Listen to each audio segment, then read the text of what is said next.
looked at passing arguments to methods, and what we've done was we passed an integer to a method. That's a method here in the first class, and within the brackets of the method we put int for integer to create an integer, and we gave it a name to access it, number. And within the method, number was accessed by a new integer we created, int nums equals number plus 12, and then we printed the answer to screen, and we accessed the method. We created a object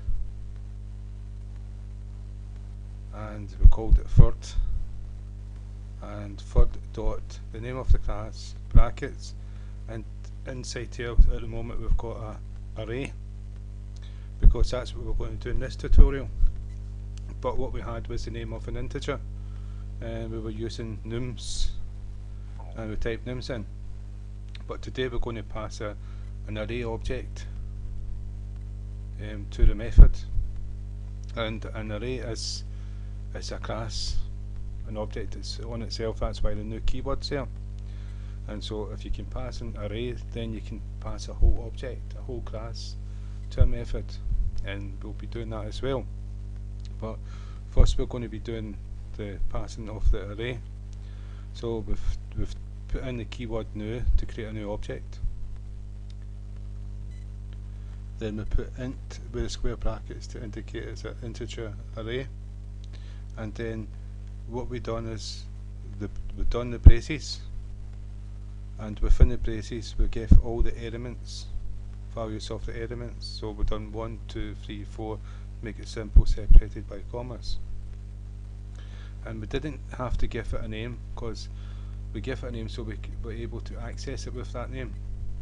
But because we're passing an array to an object, or to a method, that method doesn't need to be accessed to use a name to access it. It will access it within its method. So that's a whole method getting passed to this object. Now we could create the array up here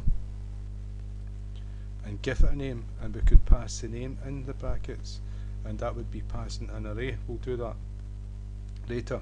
So we'll go to the method. We've passed the integer array, we called it numbers. So we've done the same way again, is that we created another integer inside the method called num equals numbers, which is this array we've passed. We've used a for loop, and we know there's 4 elements.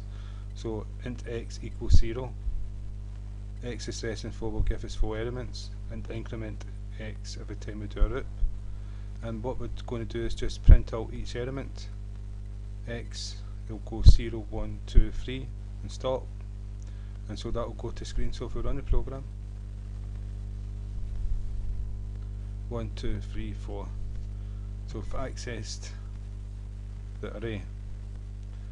Now if we go back to the main program, this is us passing the array to the method. So what we could do is we could, up here as I said before, we could do int square brackets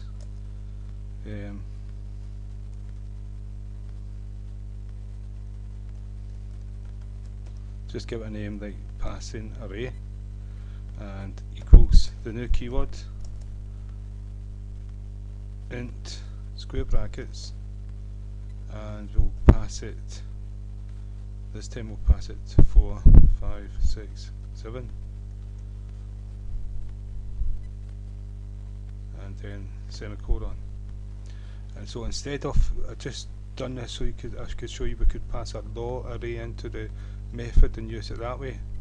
But what you would do is create an array with a name so you can access that name. So if I delete that, passing array, now we've passed the array into the method using the keyword, just as we would do with an integer, a string, an object. And so if we run the program, you can see that it's printed out the array. The array's been passed to the method in the other class. The method's processed the array and printed each element onto screen. So that's passing an array object to a method. And the next tutorial will either be a string or it will be a complete object. So thank you again for your time, and I hope